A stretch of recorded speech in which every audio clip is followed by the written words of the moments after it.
আম্মা জান আয়েশা বলেন, আমার বয়স কম, ভয় লাগে না জানি কোনো বেয়াদবিমূলক আচরণ হয়েছে, আপনি কাঁদেন। নবী বলেন, না রে আয়েশা, এজন্য কাঁদি না।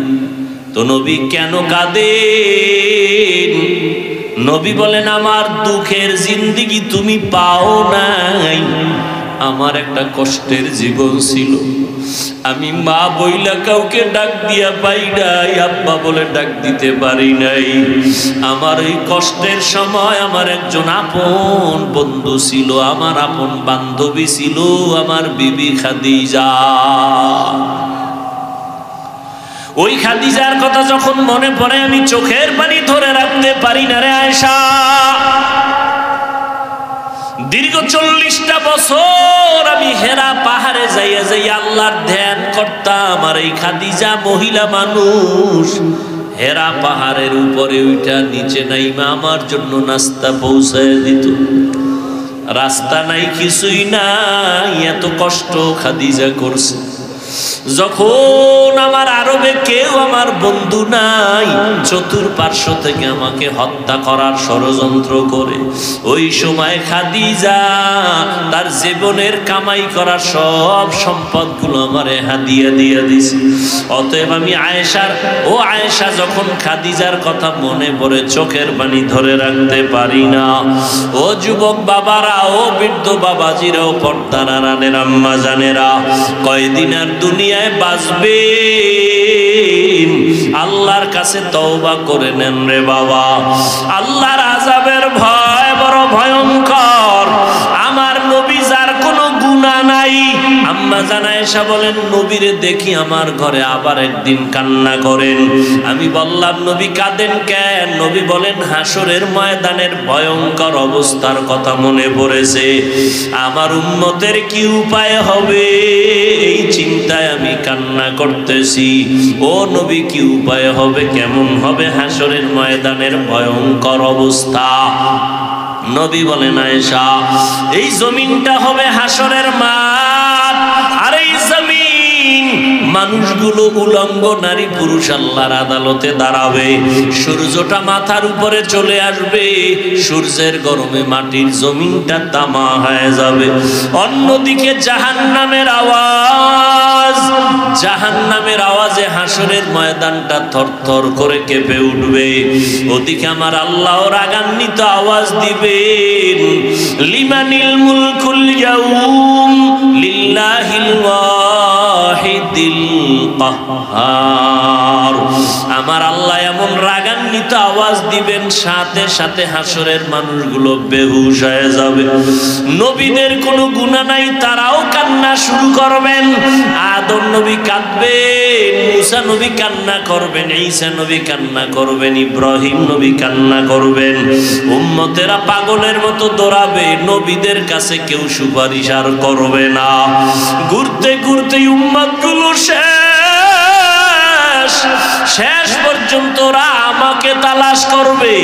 আম্মা জান আয়েশা বলে, নবী আপনাকে কোথায় তখন উম্মতেরা পাবে?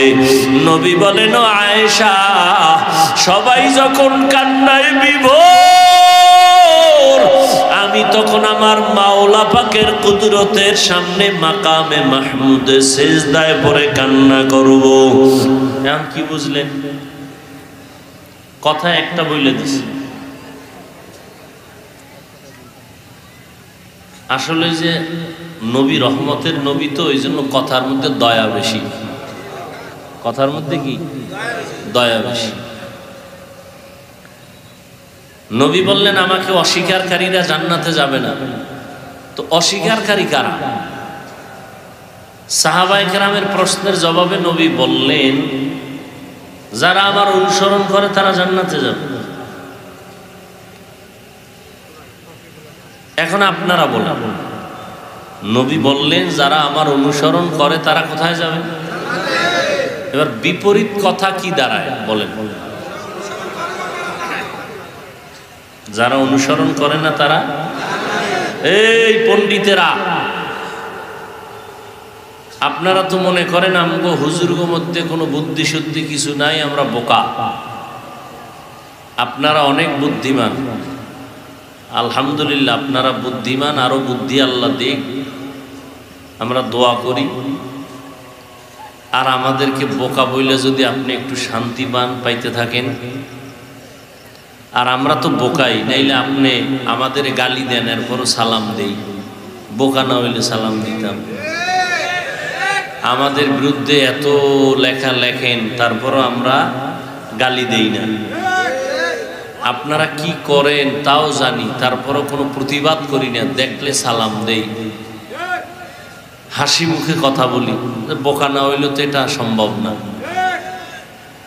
তবে আজকে কিছু কথা একটু শুনেন, মানেন আর না মানেন, সত্য কথাটা স্বীকার করেন।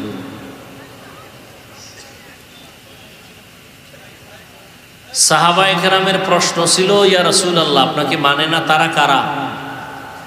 নবীজি বললেন, যারা আমার অনুসরণ করে তারা জান্নাতে যাবে। বিপরীত কথা কি দাঁড়াইলো? যারা অনুসরণ করে না তারা কই যাইবে? কিন্তু নবী এ কথা বলেন নাই। নবী এ কথা কেন বলেন নাই? প্রশ্ন করলো, নবী অস্বীকার করে কারা বলেন? নবী অস্বীকার কারা করে তা না বলে আগে বললেন, যারা আমার অনুসরণ করবে তারা জান্নাতে যাবে। এখন আমাদের বিবেক বলতেছে এইটার বিপরীত দাঁড়ায়, যারা অনুসরণ করবে না তারাই নবীকে মানে না, জাহান্নামে যাবে। কিন্তু আশ্চর্য হলো, নবী এ কথা বলেন নাই। কেন বলেন নাই? হ্যাঁ, নবী বলেন নাই তা না, একটা কথা বলছেন শেষে, ওয়ামান আসানি ফাকাদ আবা, যারা আমার বিরোধিতা করে তারা আমাকে অস্বীকার করে। যারা অনুসরণ করে তারা জান্নাতে যাবে। বিপরীত কথা দাঁড়ায়, যারা অনুসরণ করে না তারা জাহান্নামে যাবে। নবী এটা, নবী কি বলছেন শেষে? যারা বিরোধিতা করে তারা জাহান্নামে যাবে, যারা আমাকে মানে না তারা জাহান্নামে যাবে, কথা বলেন নাই। বলছেন কি? যারা বিরোধিতা করে তারা জাহান্নামে যাবে। এখান থেকে কি বুঝলেন? এখান থেকে এই কথাটা পরিপূর্ণ স্পষ্ট হলো, যারা নবীর আদর্শের লাইনে নাই এরা দুই দল।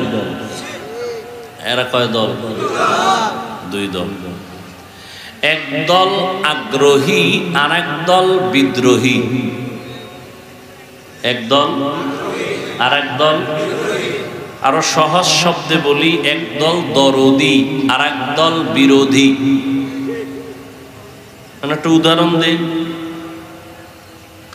ডান দিক থেকে একটা যুবকের আমি জিজ্ঞাসা করলাম কথার কথা, এই যুবক, তুমি নবীর আদর্শে দাঁড়িয়ে রাখো না কেন? যুবক বলল, হুজুর, নবীর আদর্শে দাঁড়িয়ে রাখা খুবই জরুরি, দরকার, আমি পারি না, চেষ্টা করি, তবে একটু দোয়া করবেন, আরো চেষ্টা করব। কি বুঝলেন? আগ্রহী না বিদ্রোহী? হ্যাঁ, দরদি না বিরোধী? আচ্ছা, বাম দিক থেকে একজনকে জিজ্ঞাসা করলাম, এই যুবক, তুমি নবীর আদর্শের দাঁড়িয়ে রাখো না কেন? আমার কথাটা শেষ না হতেই সে বিদ্যুতের গতিতে বলল, না রাখলে অসুবিধা কি আছে? না নেই? আরো অ্যাডভান্স কি? দাড়ির মধ্যেই কি ইসলাম আছে না নেই? কি বুঝলেন? আগ্রহী না বিদ্রোহী? রসুলের আদর্শের ক্ষেত্রে বিদ্রোহীর আরেক নাম বেঈমান। এবার খুব খেয়াল করেন, খুব খেয়াল করেন। তাহলে কি বুঝলেন? এখন ফলাফল কি দাঁড়াইল? একটা লোক দাড়ি রাখে নাই, তাকে গালি দেওয়া কেন যাবে না? বুঝতে হবে সে কি আগ্রহী না বিদ্রোহী, এটা আগে বুঝতে হবে। আগ্রহী হলো মুমিন, বিদ্রোহী বেঈমান। অতএব যে দাড়ি রাখে না তাকে গালি দেওয়া, যে দাড়ি পছন্দ করে না তাকে ছাড় দেওয়া যাবে না, সুযোগ পেলেই জুতা মোবারক। ব্যবধানটা বুঝলেন? একজনে টুপি পরে না তাকে গালি দেওয়া, আর একজনে রসুলের আদর্শের টুপি পছন্দ করে না তাকে ছাড় দেওয়া।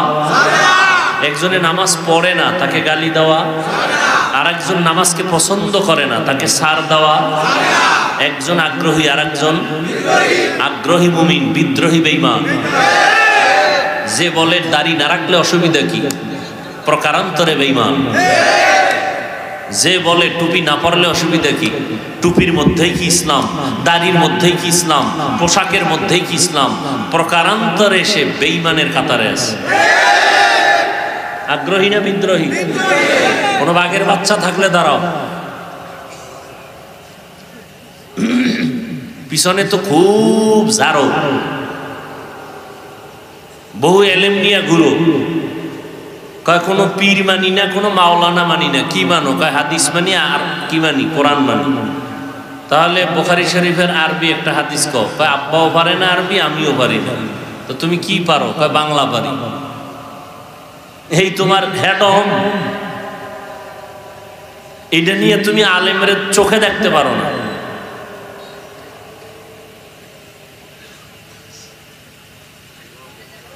আল্লাহ হেদায়েত দান করুন। তাহলে যারা নবীর আদর্শ মানে না, মানে আদর্শ মতো চলে না, মানে না বলা যাবে না, চলে না, তাদেরকে গালি দেওয়া আগে বুঝতে হবে সে কি আগ্রহী না বিদ্রোহী। বুঝাইতে পারছি?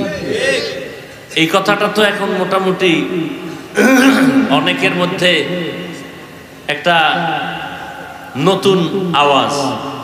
কারণ আমরা যারা নামাজি, অনেক খুব বুজুর্গ আছে বেনামাজির দেখলে সি সি করে তাড়ায় দেয়। না, তাড়াবেন কেন? নবীজি তাড়াইলেন না কেন? নবীরে গালি দেয়, নবী তত কাছে যায়, নবী বুকে লাগায়, হাসি দেয়, কথা বলে। নবীর আদর্শ কই, আপনার আদর্শ কই? খ্রিস্টান, হিন্দু, বৌদ্ধ, ইহুদি, সব বিধর্মীরা আমাদের সুন্দর বন্ধু না দুশ্মন? কি আপনাদের জানা মতে কি? বিভিন্ন চক্রান্তের মাধ্যমে চায় এ জমিনে কোরআনের আলো না থাক।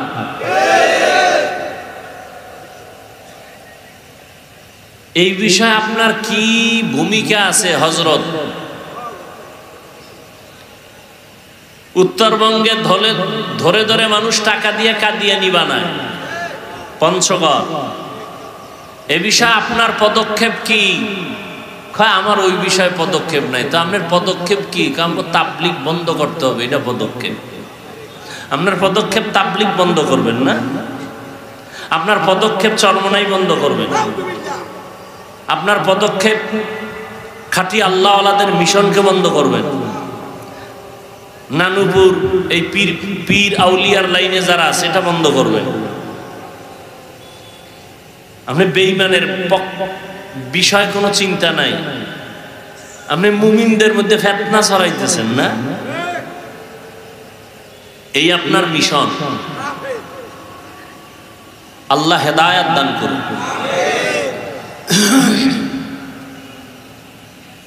কই আমি তো পাঁচকল্লি টুপি মাথায় দিছি, ভিন্ন টুপিওয়ালাকে তো একটা গালি দি নাই, বা যাকে টুপি নাই তাদেরও তো খারাপ চোখে দেখি নাই। আপনি কেন পাঁচকল্লি দিয়ে তাকায় বাঁকা নজরে দেখেন? সমস্যা কি আমার না আপনার? আমি কওমি মাদ্রাসার সন্তান, কই কোনোদিন তো আলিয়ার বিরুদ্ধে বলি নাই, স্কুল কলেজের বিরুদ্ধে বলি নাই। আপনি কওমি নিয়ে অ্যালার্জি কেন? এই বিষয় কি? কি মিশন নিয়ে নামছেন মুসলমানের পরিচয় দিয়া? কি চান? আপনি থাকবেন, সব মরে যাবে। কি চান আপনি? আমি তো 20 রাকাত তারাবি পড়নেওয়ালা মুসল্লি, 8 রাকাত ওয়ালাদের তো হিংসা করে গালি দেই নাই। আপনি কেন আমগো সালাম দেন না, দিলেও নেন না? বিষয় কি? আমি নাভির নিচে হাত বেঁধে নামাজ পড়ি, আপনি বুকে হাত বেঁধেন, কই আপনারে তো গালি দেই নাই। আপনি কেন আমার নাভির হাত ধরে টানাটানি করেন? কি বিষয় কি? কি চান আপনি? আচ্ছা, বুকের উপরে হাত বাঁধি আর নাভির নিচে বাঁধি, 8 রাকাত হোক আর 20 রাকাত হোক, এগুলো তো একটা আমল। কি আমলটা কার জন্য? বলেন, সবাই বলেন। আচ্ছা, আমল করেন আল্লাহর জন্য, ভাব দেখান কেন বান্দার সাথে? ভাব যদি দেখাইতেছেন তো আল্লাহ আল্লাহকে দেখান যে আল্লাহ আমার ভাবটা বুঝুন। 8 রাকাতওয়ালা মুসল্লি আমার পাওয়ার আছে দেখে আমার 20 পর্যন্ত যাওয়া লাগে না, আমার 8ই এনাফ, জান্নাত রেডি। ভাব দেখাবো আল্লাহর সাথে, ইবাদত করো আল্লাহ, আমল করো আল্লাহ। 20 পড়ি আর 8 পড়ি আল্লাহর জন্যই যদি পড়ি, বান্দার সাথে কেন ভাব? এই ভাবের নাম কিবির, এই ভাবের নাম অহংকার। রাসূলের স্পষ্ট সহিহ হাদিস, আগুন যেমন লাকড়ি ধ্বংস করে দেয়, অহংকার মানুষের তাকওয়াওয়ালা আমলকেও ধ্বংস করে দেয়। হ্যাঁ, সব হাদিস মানবেন, এটা মানবেন না। এই হাদিসটা মানতে খুব কষ্ট হয়ে যায়। আল্লাহ আমাদের সব ভাইকে কবুল করেন। তাহলে হাদিসের বিষয়টা মোটামুটি খোলাসা হয়েছে তো। যে নামাজ পড়ে না তারে গালি দেওয়া যাবে? যে পছন্দ করে না তাকে ছাড় দেওয়া যাবে? হ্যাঁ, ব্যবধানটা বুঝছেন তো। এবার আসেন আয়াতের মধ্যে চলে আসে। আয়াত সবাই পারেন। ওয়ামা আরসালনাকা ইল্লা রাহমাতাল লিল আলামিন।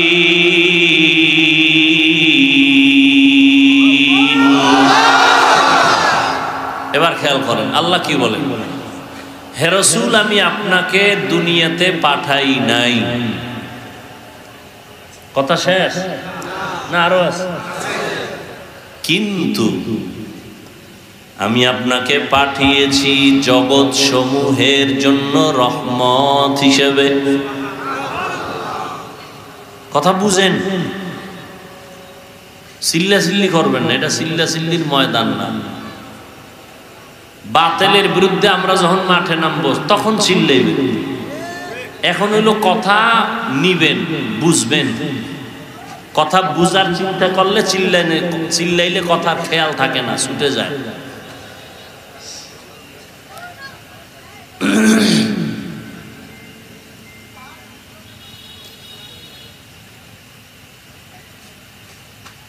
আল্লাহ যদি নবীরে ডাইরেক্ট বলতেন, নবী আপনাকে রহমত হিসাবে পাঠিয়ে দিছি, খালাস।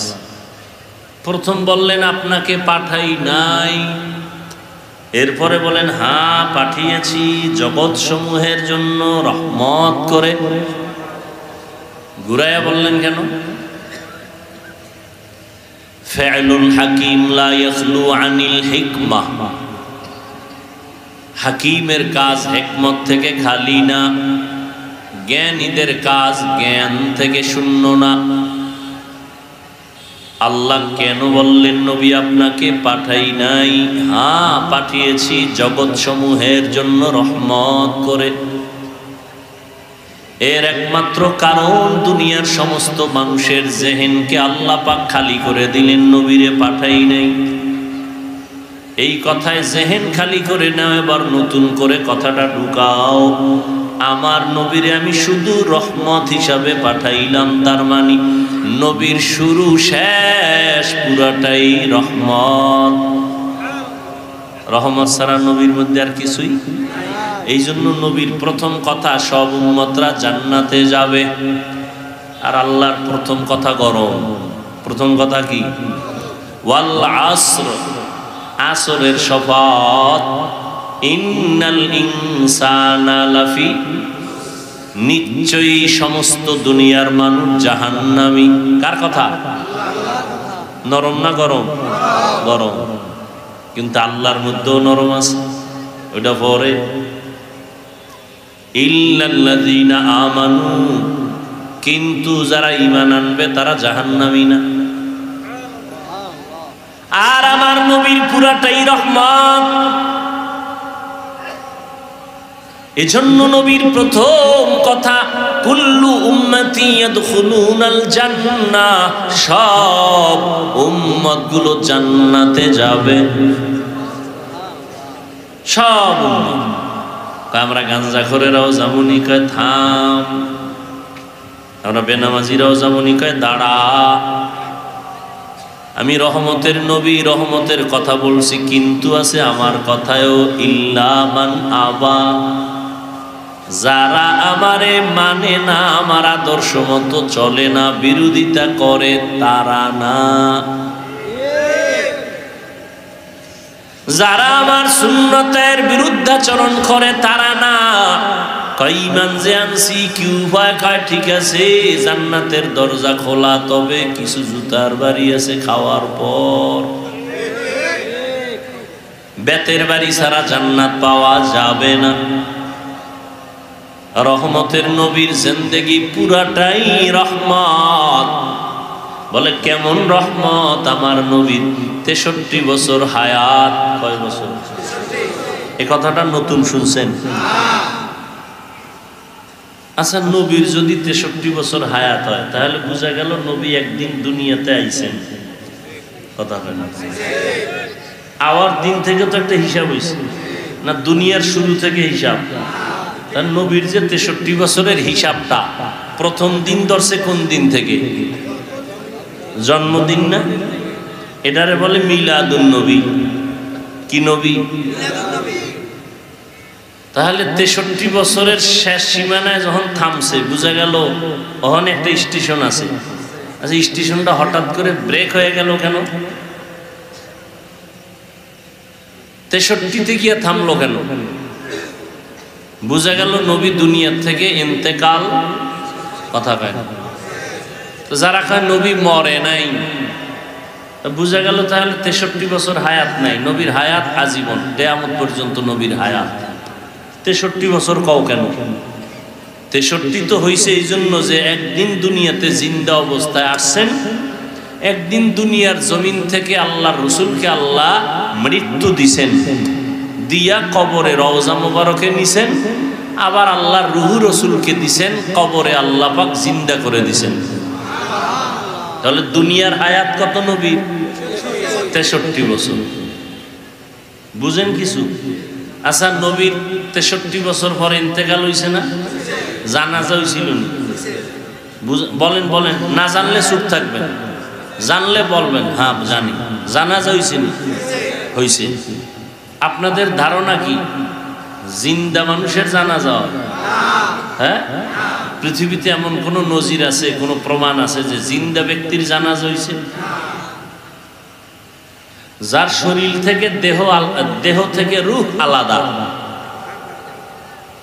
তখন সে মৃত।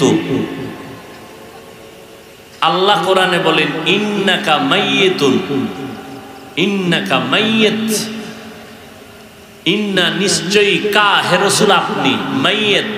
মাইয়িত বলেনি, মাইয়িত কারে বলে? জিন্দা মানুষের। আল্লাহ কয় নবী আপনি মাইয়িত।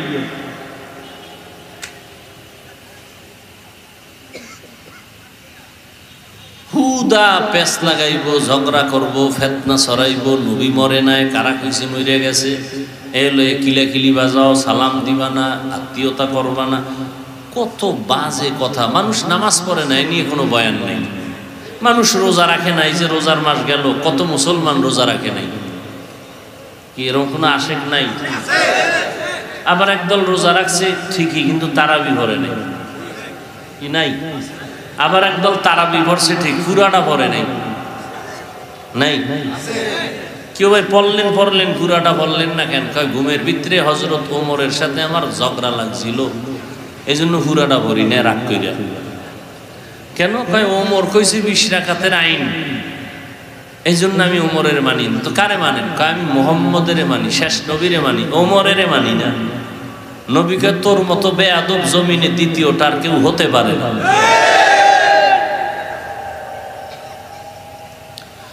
আল্লাহ, এই যে এখানে এত মানুষ, রাস্তায় যাইবেন আর কি কইবেন? অনেক লোক হয়েছে। কি হয়েছে? অনেক লোক ফজর পড়ে নাই, জহুর পড়ে নাই, আসর পড়ে নাই, মাগরিব পড়ে নাই, এশাও পড়ে নাই। কি হয়েছে? অনেক লোক। আবার মোনাজাতের পরে বিড়ি মুখে নিয়ে বাসায় যাবে, তো কি হয়েছে? অনেক লোক হওয়াতে কি লাভ? কি হইল? আবার এখানে এটা বেহেশতের বাগান, এটার দাম কত? নবীজি বলেন বসার সাথে সাথে সবার জীবনের সব গুনাহ মাফ। খুশি না? কিন্তু পাশে দেখেন গিয়া অনেক লোক আসছে ঠিকই, কিন্তু এই প্যান্ডেলে নাই। এরা কই? কোথায়? কেউ মহিলা প্যান্ডেল তাওয়াফ করে, আর কেউ দোকানপাটে আড্ডা দেয়। ঠিক আচ্ছা, ওই দোকানপাটে মহিলারা আসেনি? এই সত্য কথা বলেন, নাই? যুবক যুবতীরা নাই? খোলামেলা চেহারা দেখে না? এটা কবিরা গুনাহ না? তো এটা কি বেহেশতের বাগান? চিন্তা করেন কত কঠিন জমি। এই বেহেশতের বাগান বসার সাথে সাথে সব গুনাহ মাফ, আর ওইটা হলো জাহান্নামের বাগান। চিন্তা করতে পারেন? ওখানে হইতেছে কবিরা গুনাহ, আর এখানে হইতেছে নেক আমল। ইমানের কত কঠিন পরীক্ষা। আচ্ছা, আপনারা 2-3 ঘন্টা বয়ান শুনবেন, চা পান সিগারেট না খাইলে মরবেন? হ্যাঁ, মার্কেট কেন? খাগড়াছড়ি দীঘিনালা দোকানপাট নাই? আচ্ছা দিছেন, ঠিক আছে, কিছু মানুষ দূরের থেকে আসছে, একটু পানি পান করবে, চা খাবে, একটু বুট মুড়ি খাবে, একটু পেঁয়াজু খাবে, আচ্ছা মানলাম। মহিলারা যাবে কেন? তাদের কি আছে ওখানে? কয় এখানে বেলুন আছে, বেলুন, আর কার খেলনা আছে, আর কি কয় কানের চুল অলংকার, নাকের অলংকার, কয় কি স্বর্ণ, কেন সব 3rd ক্লাসের সিটি গোল্ড। এগুলো কেন? মাহফিল কোরআনের, খেলাধুলার খেলনার যন্ত্র কেন আনবে যে মহিলারা সেখানে যেতে হবে? এই গুনার দায়ভার কারা নিবে? এই গুনাহের দায়ভার কারা নিবে? বড় কঠিন, বড়ই কঠিন। বলছি আমি, এটা বলা মাত্রই যে কেউ মানবে অসম্ভব। কিয়ামত কায়েম হয়ে যাবে। এই প্যান্ডেল বন্ধ হতে পারে, ওটা বন্ধ করা সম্ভব কারো দ্বারাই সম্ভব না। তাহলে ওয়াজ বন্ধ। বলার কাম বলছি, কিন্তু এটা বাস্তবায়ন কিয়ামতের আগে হবে কিনা আল্লাহ ভালো জানে। তবে এক জায়গায় বাস্তবায়ন হচ্ছে আমার জানা মতে, এক জায়গায় এগুলো বাস্তবায়ন তো শুনলে তো শান্তি গরম হয়ে যাবে, কারণ অন্তরের মধ্যে হিংসা ভরা। হ্যাঁ, 3.5 দিন, কয়দিন? চরমনার বিশাল গণজমায়েত, মানুষ সব গাট্টি লয়ে আছে, খানা খায়, জিকির করে, নামাজ পড়ে। এই 3.5 দিনের মধ্যে একটা মহিলা কেন, একটা মেয়ে বাচ্চাকেও কেউ দেখবে না। খেলনার কোনো দোকান নাই, হাজার হাজার দোকান আছে, একটা খেলনার দোকান নেই। বিড়ি সিগারেটের দোকান নাই। দ্বিতীয় আর একটা জায়গা আছে কিনা দেখাও। বলে গেলাম, আমি কোনো হিসাবের দালালি করি না, আমি বয়ান করি সুন্নতের। তবে ভালোটাকে ভালো বলবো, এটাই মুমিনের চরিত্র। কি এটা মুমিনের আদর্শ। তো কি কথা বলতেছিলাম? রসুলের পুরাটাই কি রাহমাত। কেমন? নবীর 63 বছর হায়াত। কেমন আমার মায়ার নবী? বলেন এই 63 বছর হায়াতের কোন একটা মুহূর্তে নবী জীবনেও একটা মিথ্যা কথা বলেন নাই। পুরাটাই রহমত। কেমন মায়ার নবী আমার! নবীজির সামনে দাঁড়াইয়া দুশ্মন ইহুদিরা হাজারো ভাষায়, অকথ্য ভাষায় নবীরে খামোখা গালি দেয় নবীর সামনে দাঁড়ায়া, কিন্তু নবী জিন্দেগিতে একটা গালির জবাবও দেন নাই।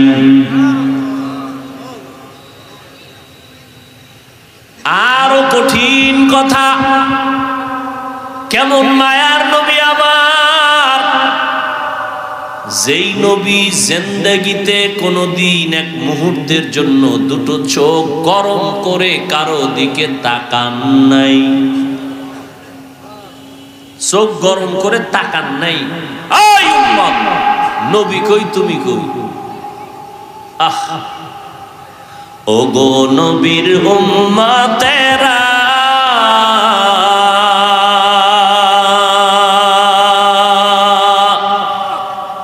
হয়ে আজি দিশাহারা,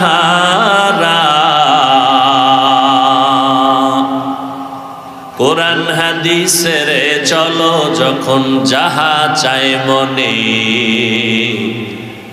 নবী বিনে কে দাঁড়াবে পুলসিরাত মিজানে, নবী বিনে কে দাঁড়াবে পুলসিরাত মিজানে, উম্মতের কান্ডারি নবী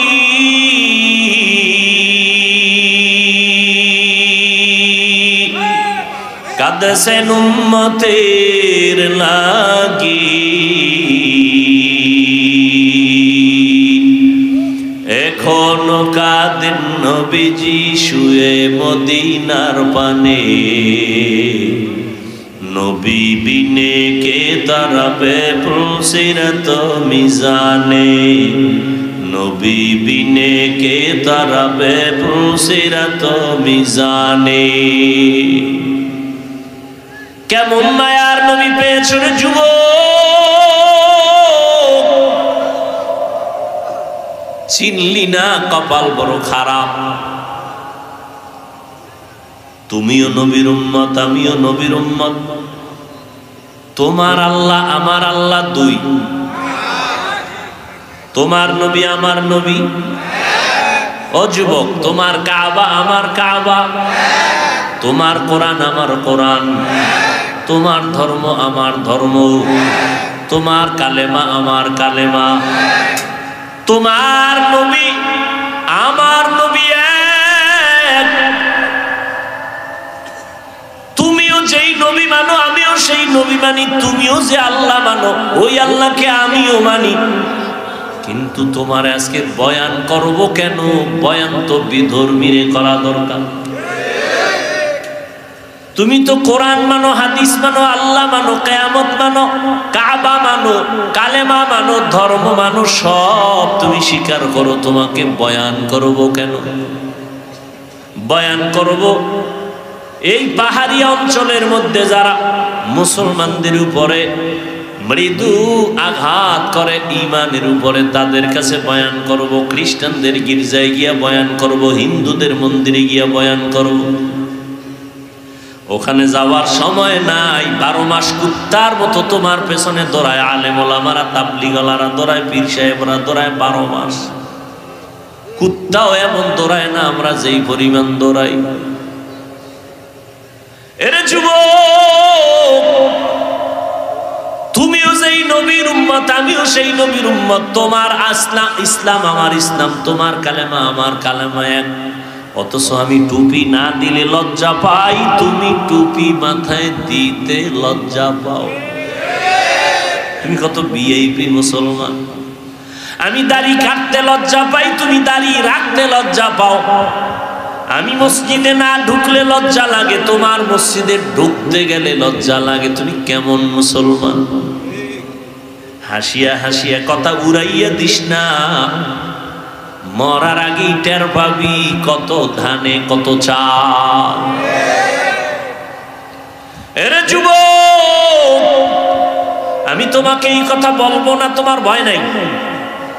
আমি তোমাকে বলবো না আসো স্কুল কলেজ বাদ দিয়া মাদ্রাসায় আসো, টুপি বড় হুজুর হও, পাগড়ি লাগাও, একবারও বলবো না, বলবো না, বলবো না। তোমার কোনো ভয় নাই, বরং আমি তোমাকে সাহস দিয়া যাই। তুমি স্কুলে পড়ো আলহামদুলিল্লাহ, কলেজে পড়ো আলহামদুলিল্লাহ, চাকরি করো আলহামদুলিল্লাহ, ব্যবসা করো আলহামদুলিল্লাহ, তুমি ডাক্তার হও আলহামদুলিল্লাহ, তুমি ইঞ্জিনিয়ার হও আলহামদুলিল্লাহ, তুমি একজন প্রফেসর হও আলহামদুলিল্লাহ। দোয়া করি, তবে আমার দাবি একটা, ডাক্তার হও, ইঞ্জিনিয়ার হও, প্রফেসর হও, তবে বেয়াদব হইও না। তোমার আচরণে যেন কোনোদিন কোনো আলেম কষ্ট না পায়, তোমার ব্যবহারে কোনোদিন যেন তোমার কলিজার মা বাবা কষ্ট না পায়, তোমার ব্যবহারে যেন কোনোদিন কোনো মুরব্বীরা কষ্ট না পায়। তুমি ডাক্তার হও, সম্মানের ডাক্তার হও, তুমি ইঞ্জিনিয়ার হও, তুমি সর্বোচ্চ সম্মানের চেয়ারে বসো, মানুষ দোয়া করবে। ও যুবক, আল্লাহ বিবেক দিছে, একটু চিন্তা করে জবাব দাও। জীবনে কোরআনের মাদ্রাসায় কোনোদিনও যায় না এমন যুবক স্কুলে পড়ে, কলেজে পড়ে, চাকরি করে, ব্যবসা করে, পাহাড়ে কাজ করে, শ্রমিকের কাজ করে, রাস্তায় গাড়ি চালায়, RAB, army, police, BDR, professor, engineer, doctor, এরপরে এমপি, মন্ত্রী, chairman, member, OC, DC, SP. সত্য কথাটা স্বীকার করো, ওই লাইনে থাকিয়াও কি 5 বেলার নামাজ পড়নেওয়ালা আসেনি? বাস আমাকে হুজুর লাগবে না, তোর জুতার বাড়ি দিতে তোর জাতিবাই যথেষ্ট। কিয়ামতের ময়দানে আল্লাহ বলবে, এই বেঈমান, তোর লাইনে থাইকা র‍্যাব নামাজ পড়লো, তুই কেন পারলি না? ইঞ্জিনিয়ার নামাজ পড়লো, তুই কেন পারলি না? তোর মতো যুবক রাস্তায় গাড়ি চালায়, ড্রাইভারি করে, নামাজ পড়লো, তুই কেন পারলি না? তোর মতো যুবক নদীর মধ্যে মাছ ধরে, নামাজ পড়ে, তুমি কেন পারো না? তোমার মতো যুবক স্কুল, কলেজ, ভার্সিটিতে লেখাপড়া করে, নামাজ পড়ে, তুমি কেন পারো না? আমাকে হুজুর টুজুর লাগবে না, তোমারে ধরার জন্য তোমার পাশের মানুষটাই যথেষ্ট। ওয়ামা আরসালনাকা ইল্লা রাহমাতাল লিল আলামিন। আলামিনের তরজমা অনেকে করে উভয় জগতের জন্য নবী রহমত, আমি তরজমা করছি জগৎ সমূহের জন্য রহমত। উভয় জগতের তরজমা যদি করে তখন অর্থ দাঁড়ায় দুনিয়ার জগতের জন্য, পরকালের জগতের জন্য নবী রহমত। আসলে জগৎ তো উভয় না, জগৎ তো অনেক। রুহের একটা জগৎ আলাদা, মায়ের গর্ভের একটা জগৎ আলাদা, দুনিয়ার জগৎ আলাদা, কবরের একটা জগৎ আলাদা, হাসরের ময়দানের এক জগৎ আলাদা, জান্নাত ও জাহান্নামের জগৎ আলাদা। এজন্য তরজমাটা করলাম উভয় জগৎ না, জগৎ সমূহের জন্য নবী রহমত। রুহের জগতের জন্য নবী রহমত, মায়ের গর্ভের জগতের জন্য নবী রহমত, দুনিয়ার জগতের জন্য নবী রহমত, কবর জগতের জন্য নবী আলাদা রহমত, হাসরের ময়দানের জগতের জন্য নবী আলাদা রহমত, জান্নাত ও জাহান্নামের ক্ষেত্রে নবী আলাদা রহমত। আচ্ছা, জান্নাতের বেলায় নবী রহমত হইলই না, বিবেক বুঝে আসে হালকা। জাহান্নামের জন্য নবী রহমত, এটা আবার কি কথা? প্রশ্ন আছে না নাই? জবাব দেওয়ার সুযোগ আজকে নাই। রুহের জগতের জন্য নবী কেমনে রহমত, ভিন্ন আলোচনা। দুনিয়ার জগতের জন্য নবী কেমনে রহমত, ভিন্ন আলোচনা। কবর জগতের জন্য নবী কেমন রহমত, ভিন্ন আলোচনা। হাসরের ময়দানের জন্য কেমন নবী রহমত, ভিন্ন আলোচনা। জান্নাতের জন্য জাহান্নামের জগতে নবী কেমন রহমত, ভিন্ন আলোচনা। আমি শুধুমাত্র অল্প টাইম দুনিয়ার জগতে নবী কেমন রহমতে নিয়ে 2-4টা কথা বলে মোনাজাত দিব। এবার আসেন দুনিয়ার জগতের জন্য নবী কেমন রহমত। দুনিয়ার জগতের জন্য শুধু নবী এভারেজ এক কথায় রহমত বললাম, কিন্তু এখানেও পাট আলাদা আছে। বলে কেমন আলাদা? নবী যেমন মানুষের জন্য রহমত, নবী তেমন পশুর জন্য রহমত। নবী যেমন পুরুষের জন্য রহমত, নারীদের জন্য নবী আলাদা রহমত। নবী মুমিনের জন্য যেমন রহমত, বেঈমানের জন্য আবার নবী রহমত। রহমতের নবী যেমন জঙ্গলের প্রাণীদের জন্য রহমত, পানির মধ্যে প্রাণীদের জন্য নবী আলাদা রহমত। নবী সূর্যের জন্য রহমত, চাঁদের জন্য রহমত। রহমতের নবী মাছের জন্য যেমন রহমত, এই গাছের জন্য নবী রহমত। বুঝেন না, এই জন্য মাস্তানি হইলেন না, খবরদার। আপনি পারেন না এর মানে এটা না যেটা নাই। আপনি পারেন না, এটা আপনার জানার দুর্বলতা আছে। নাই নেই বলবেন না, এটা নাই সেটা নাই, শেষে দেখবেন আপনিও নাই। নাই নেই বলবেন না। অনেকে থাকতেও আমার টাকা নাই, আমি ফকিন্নির বাচ্চা, টাকা নাই। আল্লাহ কয় তোরে যা দিছি তুই আলহামদুলিল্লাহ কবি না? নাই যখন কইছ দেখ তার নাই এর পরিণামটা কেমন। আল্লাহ নাই বানাই দিছে।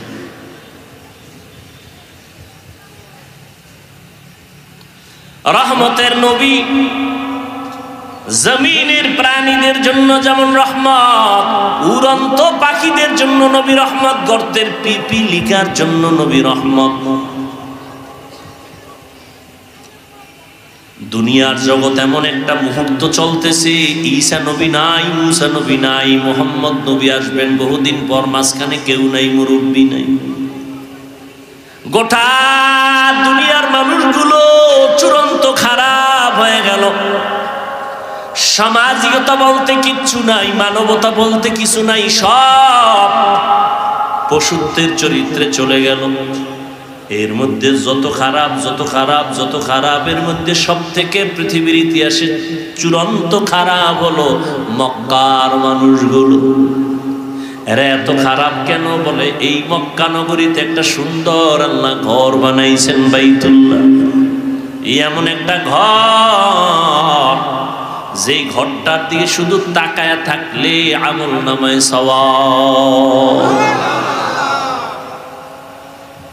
এই এলাকার মানুষগুলো এতটাই খারাপ, এতটাই লম্পট, এতটাই চরিত্রহীন, এই বাইতুল্লাহ যার দিকে তাকায় থাকলে সওয়াব। এই ঘরটার চারদিকে মক্কার মানুষ উলঙ্গ হইয়া নারী পুরুষ একসাথে ঘুরে আর তাওয়াফ করে। কি মনে হয় ভালো মানুষ? হ্যাঁ, এই মক্কার মানুষ এত খারাপ। কন্যা সন্তানদের পছন্দ করে না, বিধবা নারীদের পছন্দ করে না। কন্যা হলেই বাবার মাথা গরম। নিজ বাবা নিজ কন্যা সন্তানটাকে পাথর চাপা দিয়া মেরে ফেলে জানত। কত খারাপ! আমগো বর্তমান দুনিয়াটাও একেবারে যে কম খারাপ তা না। আমগো বর্তমানেও কিছু কুলাঙ্গারের বাচ্চা আছে জমিনের মধ্যে, ছেলে হইলে খুশি হয়, মাইয়া হইলে বউরে গালি দেয়। কুলাঙ্গার নাই? নিকৃষ্ট কুলাঙ্গার। মাইয়া হলো কেন? বউরে জিগায়।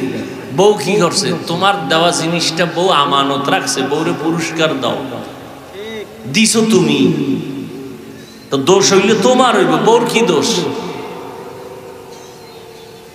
তুমি বউয়ের হাতে একটা জিনিস দিলা যে এটা রাইখা দাও। এখন তুমি কি স্বর্ণ দিছো না সিটি গোল্ড দিছো, এটা তো তোমার বিষয়। বউ রাইখে দিছে, চোরে টোরে নেয় না, এটার হেফাজত করছে। এখন পরে যদি ধরা পড়ে যে তুমি স্বর্ণের নামে সিটি গোল্ড দিছো, তো জুতার বাড়ি তো তোমাকে দেওয়া লাগবে। বউর দোষ কি?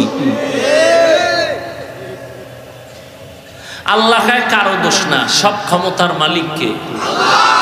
লিল্লাহি মুলকুস সামাওয়াতি ওয়াল আরদ ইয়াহাবু লিমান ইয়াশাউ ইনাসাও ওয়া ইয়াহাবু লিমান ইয়াশাউ যুকুর আও ইউযাওবিজুহুম যুকরানা ওয়া ইনাসা ওয়া ইয়াজআলু মান ইয়াশাউ আকিমা ইন্নাহু আলিমুন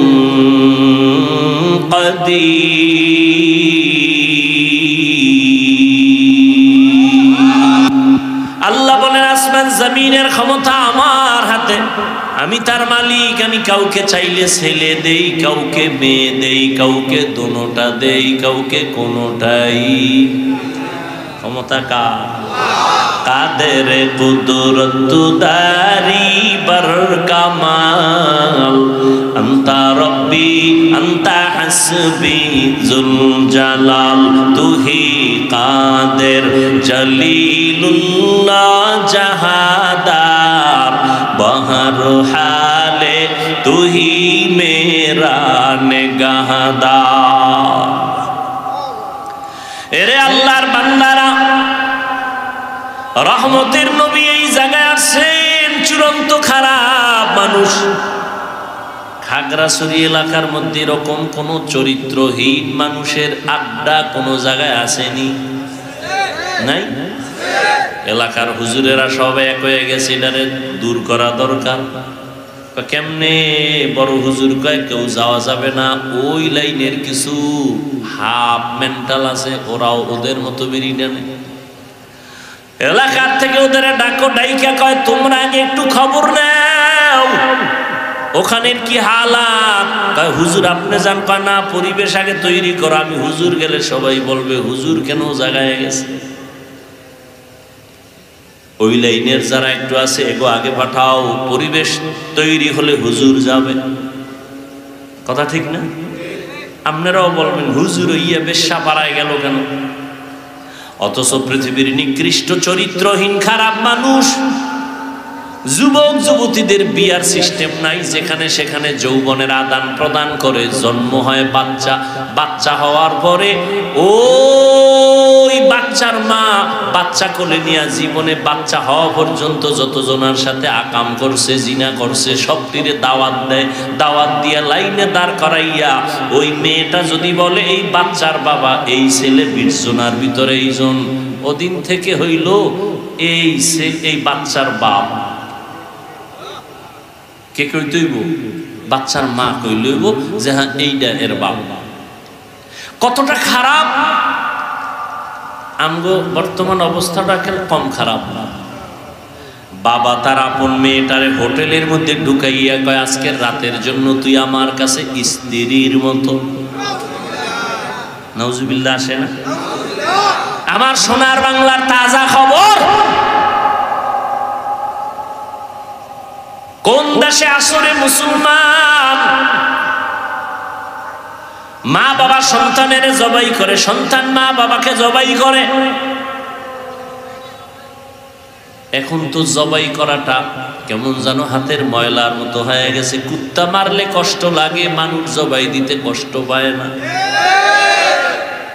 আহ, কোন দুনিয়ায় আইলাম! আল্লাহ হেদায়াত দান করুন।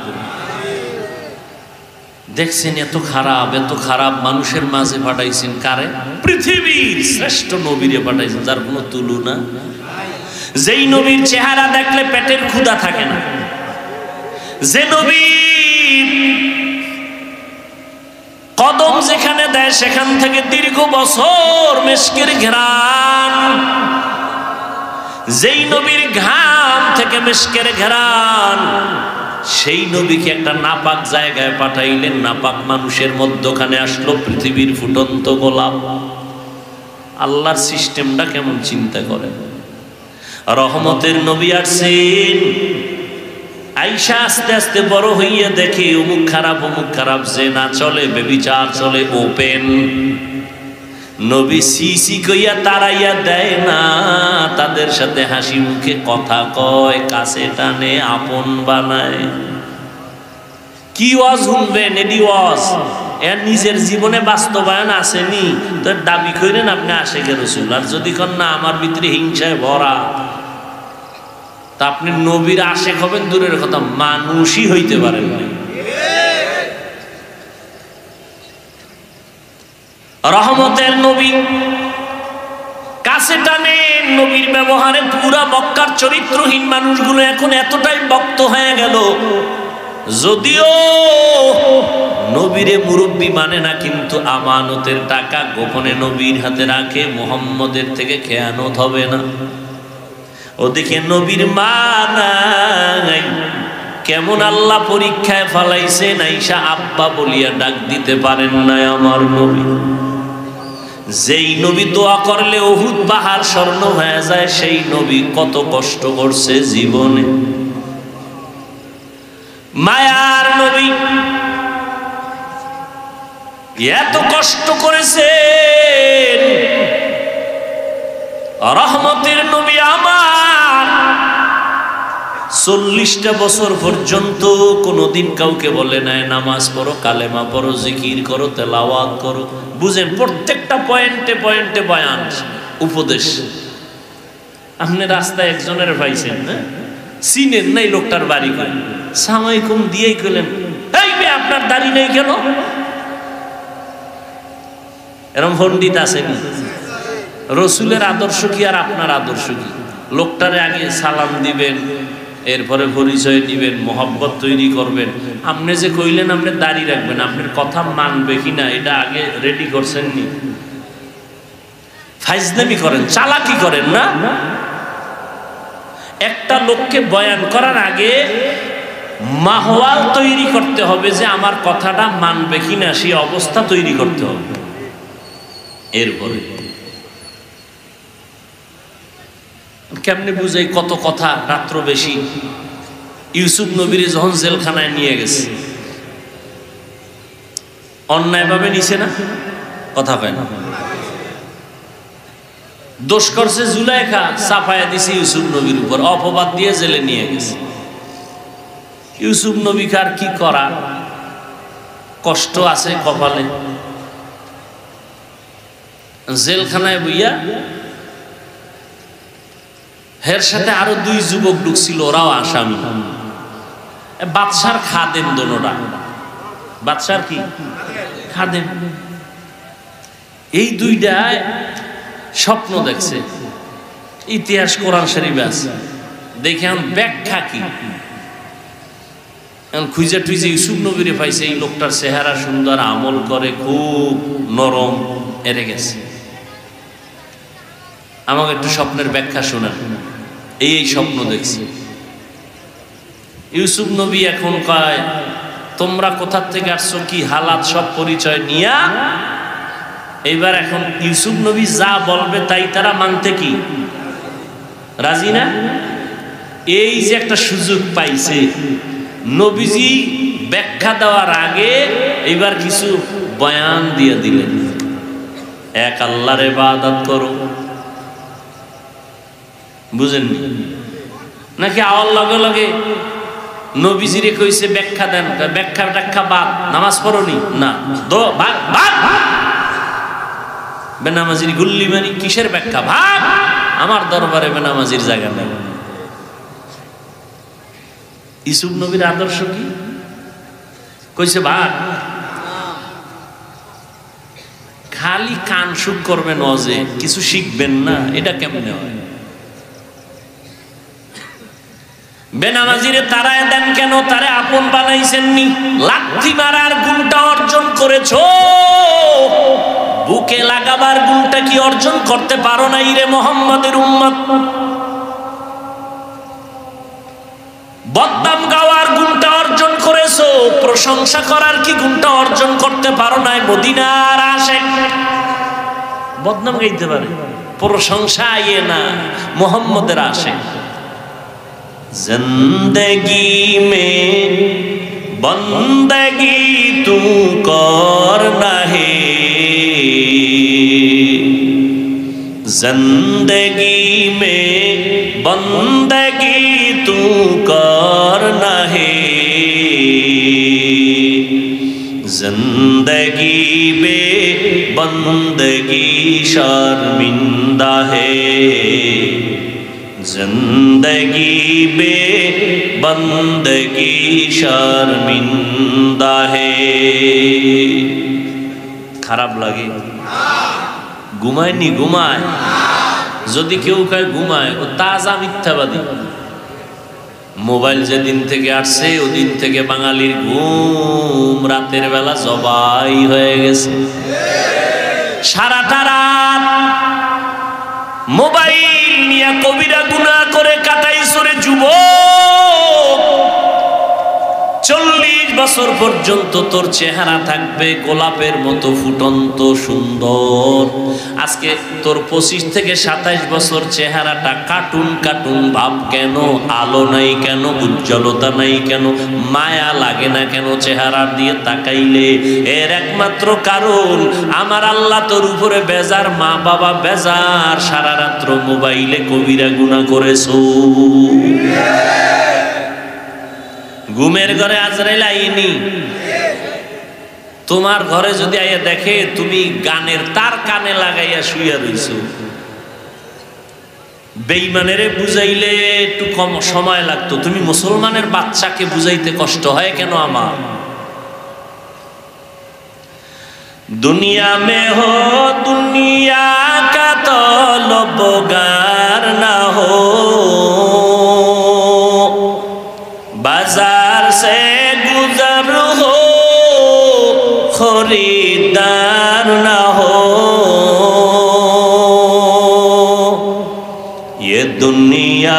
एक मिसल कागज फूल है, ये दुनिया एक मिसल कागज फूल है।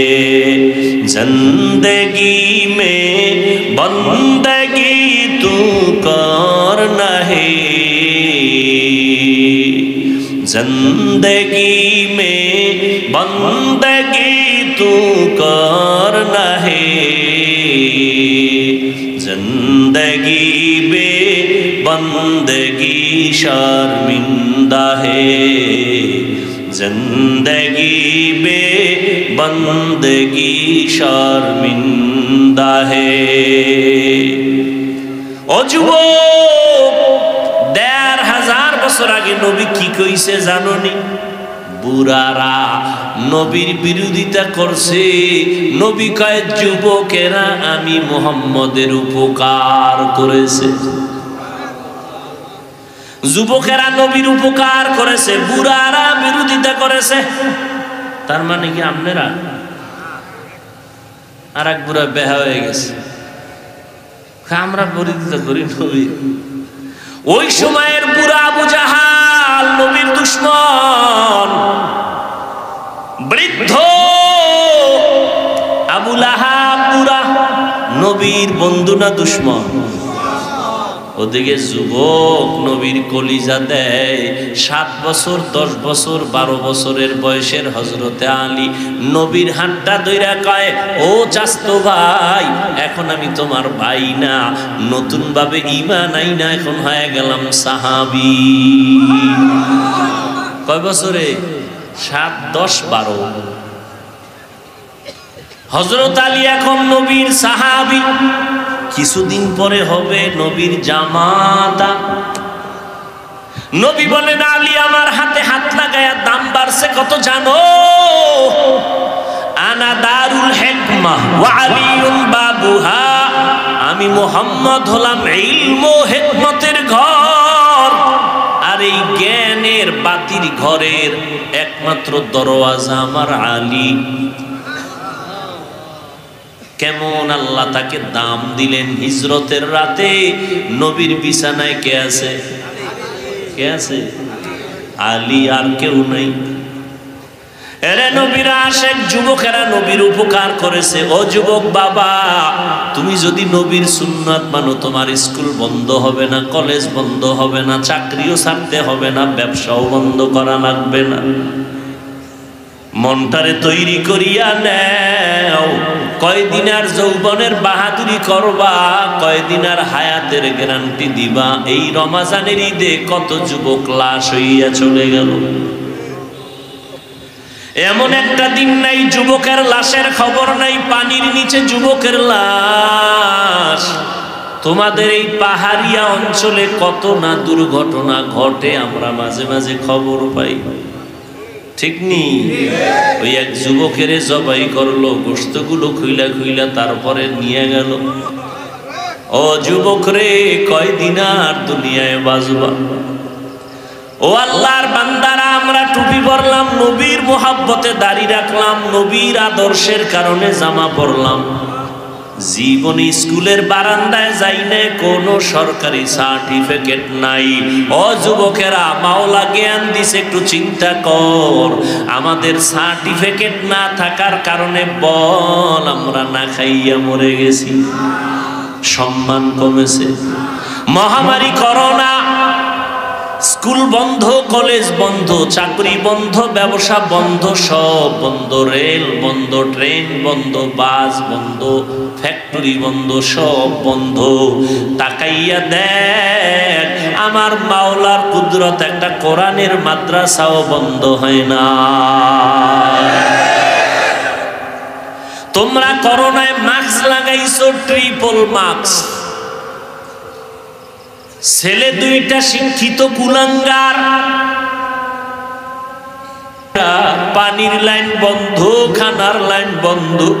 আমার মায়ার নবী প্রায় 3 বছর পর্যন্ত শিয়াবে আবু তালিবে গৃহবন্দী হইয়া গাছের পাতা চিরা চিরা খায়, আমার নবীরে খানা পর্যন্ত দেয় না। ওই সময় নবীর দুঃখের সাথী ছিল আম্মা জান খাদিজা রাদিয়াল্লাহু আনহা। আরবের বড় ধনাঢ্য নারী, অনেক সুন্দরী, অনেক টাকার মালিক, তার উপরে কারো কোনো এসকাল নাই, কারো কোনো চাপ নাই। কিন্তু রহমতের নবী পাহাড়ের পাদদেশে গাছের পাতা চিরা চিরা খায়, রে খানা দেয় না। আম্মা জান খাদিজাও গিয়া আমার নবীর মোহাব্বতে তিনিও পাশে বৈশা বৈশা দিন রাত্র কাটায় আর গাছের পাতা খায় আর কয়, আল্লাহ, আমার টাকা পয়সা থাকার পরেও আমি তোমার হাবিবের মায়া ভুলি নাই। ও আল্লাহ, তুমিও আমারে ভুলিও না। এই জন্য আম্মা জান আয়েশা বলেন,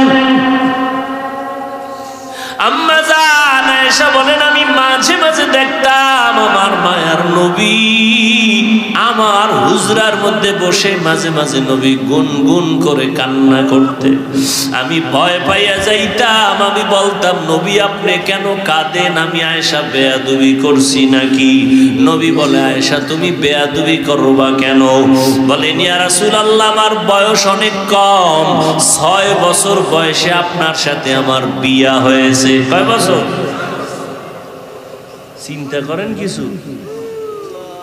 6 বছর বয়সে নবীর সাথে বিয়া। কার সাথে? যুবকেরা লেখ বয়ে বয়ে লেখ, মাস্তানি তো করো, নাস্তিকদের সামনে যেন দাঁড়াইতে পারে, লেখ।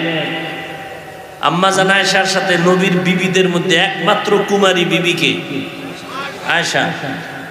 কয় বছর বয়সে বিয়ে হয়েছে?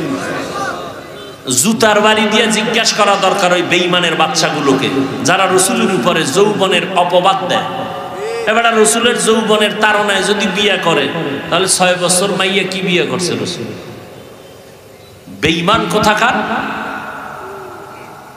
6 বছরের মেয়ের সাথে বিয়ে হয়, এটা যৌবনের কারণে? এটা যৌবনের কারণে? কথা বলো। কুলাঙ্গারের বাচ্চাগুলো, নাস্তিক বেঈমানগুলো আমার রসুলের বিবাহ নিয়ে এরপরে কলম ধরে। নবী বলে যৌবনের তাড়নায় বিয়ে করছে। রসুলের বিবিদের মধ্যে একমাত্র কুমারীকে, তার সাথে বিয়ে হয়েছে কয় বছর? আম্মা জানের বয়স কত? 6 বছরের মেয়ে বিয়ে করে যৌবনের কারণে? জুতার বাড়ি দিয়ে সাইজ করা দরকার এই বেয়াদবের গোষ্ঠীকে। আম্মা জান আয়েশা বলেন, ইয়া রাসূলুল্লাহ, 6 বছর বয়সে আপনার সাথে আমার বিয়া হলো। খেয়াল করো যুবকেরা, লেখা রাখো, একটু লেখো। আচ্ছা, যদি নাই লিখতে পারো একটু খেয়াল করো, আর বাকি গুগলে গিয়া সার্চ দিও, পাওয়া। সারা রাত্র কামি করলি জীবন ভর মোবাইলটা লইয়া, আজকে কিছু ভালো কাজ করিস। আম্মা জান আয়েশা বলেন, 9 বছর, 6 বছরে বিয়া, 9 বছরে আমি আপনার ঘরে আসছি। কয় বছর? আমগো দেশে 9 বছরের মেয়েরা কি বালেগা হয়? নবীজি কিন্তু আম্মা জান বলেন, আমি 9 বছরে আপনার ঘরে আসছি। 18 বছর যখন আম্মা জানের বয়স, নবী তখন চলে গেলেন দুনিয়া ছেড়ে। এই যৌবনের তাড়না না? আমগো দেশের বোনদের তো 18 বছরে বিয়েই হয় না, কি? আর আম্মা জানের 18 বছর যখন, তখন নবী বিদায় হয়ে চলে গেছে। তাহলে নবীজির ঘর করছেন কয় বছর? আম্মা জান 9 বছর বয়সে নবীর ঘরে আছে, 18 বছর বয়সে নবী চলে গেছেন। নবীজির ঘরে ছিলেন কয় বছর? এটা যৌবনের তাড়না।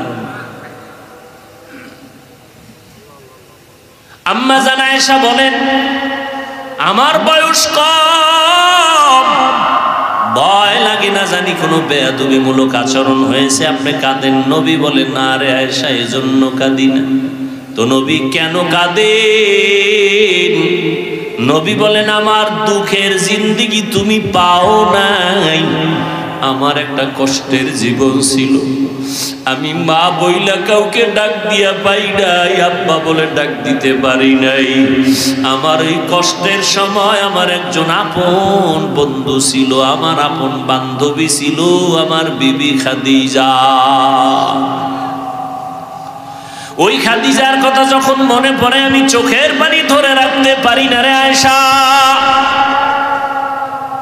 দীর্ঘ 40টা বছর আমি হেরা পাহাড়ে যাইয়া যাইয়া আল্লাহর ধ্যান করতাম, আর এই খাদিজা মহিলা মানুষ হেরা পাহাড়ের উপরে উঠা নিচে নাইমা আমার জন্য নাস্তা পৌঁছায় দিত। রাস্তা নাই, কিছুই নাই, এত কষ্ট খাদিজা করছে। যখন আমার আরবে কেউ আমার বন্ধু নাই, চতুর্পার্শ্ব থেকে আমাকে হত্যা করার ষড়যন্ত্র করে, ওই সময় খাদিজা তার জীবনের কামাই করার সব সম্পদগুলো আমারে হাদিয়া দিয়ে দিছে। অতএব আমি আয়েশা যখন খাদিজার কথা মনে পড়ে চোখের পানি ধরে রাখতে পারি না। ও যুবক বাবারা, ও বৃদ্ধ বাবাজিরা, ও পর্দার আড়ালের আম্মা জানেরা, কয়দিন আর দুনিয়ায় বাঁচবেন? আল্লাহর কাছে তওবা করে নেন রে বাবা। আল্লাহর আযাবের ভয় বড় ভয়ঙ্কর। আমার নবী যার কোনো গুনাহ নাই, আম্মা জান আয়েশা বলেন নবীরে দেখি আমার ঘরে আবার একদিন কান্না করেন।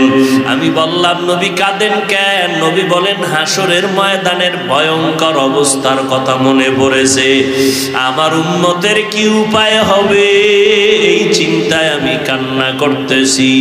ও নবী কি উপায় হবে, কেমন হবে হাসরের ময়দানের ভয়ঙ্কর অবস্থা? নবী বলেন আয়েশা, এই জমিনটা হবে হাসরের মাঠ, আর এই জমিন মানুষগুলো উলঙ্গ নারী পুরুষ আল্লাহর আদালতে দাঁড়াবে। সূর্যটা মাথার উপরে চলে আসবে, সূর্যের গরমে মাটির জমিনটা তামা হয়ে যাবে। অন্যদিকে জাহান্নামের আওয়াজে হাসরের ময়দানটা থরথর করে কেঁপে উঠবে। ওদিকে আমার আল্লাহ রাগান্বিত আওয়াজ দিবেন, লিমানিল মুলকুল ইয়াউম লিল্লাহিল ওয়াহিদিল কাহ্হার। আমার আল্লাহ এমন রাগান্বিত আওয়াজ দিবেন, সাথে সাথে হাসরের মানুষগুলো বেহুশ হয়ে যাবে। নবীদের কোনো গুনাহ নাই, তারাও কান্না শুরু করবেন। আদম নবী কাঁদবেন, মুসা নবী কান্না করবেন, ঈসা নবী কান্না করবেন, ইব্রাহিম নবী কান্না করবেন। উম্মতেরা পাগলের মতো দৌড়াবে, নবীদের কাছে কেউ সুপারিশ আর করবে না। ঘুরতে ঘুরতে উম্মতগুলো শেষ পর্যন্ত ওরা আমাকে তালাশ করবে। আম্মা জান আয়েশা বলে নবী আপনাকে কোথায় তখন উম্মতেরা পাবে? নবী বলেন ও আয়েশা, সবাই যখন কান্নায় বিভোর, আমি তখন আমার মাওলা পাকের কুদরতের সামনে মাকামে মাহমুদে সিজদায় পড়ে কান্না করব। আদম নবী কাঁদবেন, আল্লাহ আমারে বাঁচাও। মুসা নবী কাঁদবেন নিজেকে বাঁচানোর চিন্তায়। ঈসা নবী কাঁদবেন নিজের বাঁচার চিন্তায়। আমি মুহাম্মদ এমন কান্না দিব, একবারও বলবো না আল্লাহ আমারে বাঁচাও, আমাকে বাঁচাও। আমি বারবার বলবো আমার উম্মতেরে বাঁচাও, আমার উম্মত গুলোরে বাঁচাও। আমার একটা উম্মত যেন জাহান্নামে না যায়। আমার কান্না যখন শুরু হবে, আল্লাহ বলবেন নবী আপনি কাঁদবেন না, মাথা উঠান, আপনার উম্মত গুলো ধরে ধরে জান্নাতের পথে বাছাই করে নিয়ে যান। নবী তখন আপনি কি করবেন? নবী বলেন আয়েশা, আমি তখন খুশি মনে আমার উম্মত গুলো বাছাই করিয়া হাউজে কাউসারের কিনারায় নিয়ে লাইনে দাঁড় করাইয়া আমি নিজের হাতে আমার মায়ার উম্মতের কাউসারের পানি পান করাবো। আল্লাহ আম্মা জান বলেন ইয়া রাসূলুল্লাহ, হাসরের ময়দানে কোটি কোটি কোটি হাজার কোটি মানুষ, মুসা নবীর উম্মত, ঈসা নবীর উম্মত, ইব্রাহিম নবীর উম্মত, আপনার উম্মত কেমনে চিনবেন? আল্লাহর নবী বলেন আয়েশা, হাসরের ময়দানে আমার উম্মত যারা দুনিয়াতে 5 বেলার নামাজ ওযু বানাইয়া পড়তো, ওদের ওযুর জায়গাগুলো নূরের আলোতে ঝলমল করতে থাকবে। আমি নবী দেখে দেখে ধরিয়া জান্নাতের দিকে নিয়ে যাব। কাউসারের পানি আমি এক পেয়ালা করে আমার উম্মতের দিব। এমন মজার পানি, উম্মতেরা পিপাসায় ছটফট করবে। একবার যদি আমার হাতের কাউসারের পানি একবার কেউ পান করে, আর কখনো তার পিপাসা লাগবে না। আর যারা গুনাহগার এরাও চিল্লাইবে, পিপাসায় পানি দাও, পানি দাও। আল্লাহ বলবে, জাহান্নামের আগুনের গরম পানি দাও। গুনাহগারের যখন জাহান্নামের গরম পানি দিবে, চামড়াগুলো খসে খসে পড়ে যাবে। পেটের গলি তো নারী বুড়ি পায়খানার রাস্তা দিয়া বের হয়ে যাবে। ও যুবক, আল্লাহর কোরআন কি মিথ্যা মনে করেছো? একটা মিথ্যা প্রমাণ যদি দিতে পারো, এখন দাড়ি কেটে ফেলবো আর নামাজ পড়বো না, আল্লাহর বিরুদ্ধে নেমে যাব। কিন্তু 1500 বছর পর্যন্ত একটা ভুল কেউ কোরআনে বের করতে পারে নাই, আর কিয়ামতের আগে পারবেও না। ও আল্লাহর বান্দারা, একটু বিবেক দিয়া চিন্তা করো, আমার মাওলার কোরআন যদি সত্যই হয়, গুনাহ নিয়ে কবরে গেলে জাহান্নামের আযাব, এটাও কিন্তু কোরআনের বয়ান। নেক আমলওয়ালাদের জন্য জান্নাত শান্তির জায়গা, এটাও কোরআনের বয়ান। ইন্নাল আবরারা লাফি নাঈম ওয়া ইন্নাল ফুজ্জারা লাফি জাহিম। নেক আমলওয়ালার জন্য শান্তির জান্নাত, গুণের জন্য জাহান্নাম।